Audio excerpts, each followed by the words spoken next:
So today we packed 150 buckets, cleaning buckets for folks across the state of West Virginia. Primarily Ohio County is where these buckets are going to go as part of our service initiative with our 4-H program. And we want to represent that as part of our 4-H program here at OMC during our service day. We started this on Sunday, planning it out, and we're able to turn it around by Wednesday today. So we packed a bunch of buckets full of necessities like cleaning supplies and things that are going to help some of the people there whose homes have been affected by this.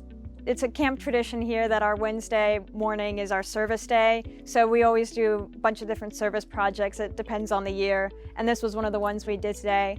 I think most of the supplies got here sometime around last night.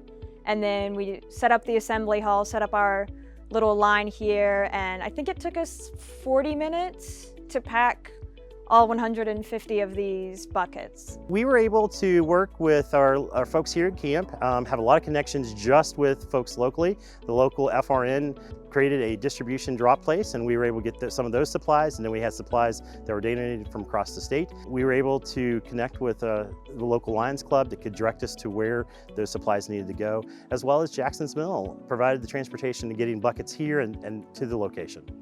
Some of the people here at camp have like family or their own families were like affected by these floods, or like know people down the street, know people in their town that were affected. And so this is something that we know is directly going to help a lot of those people.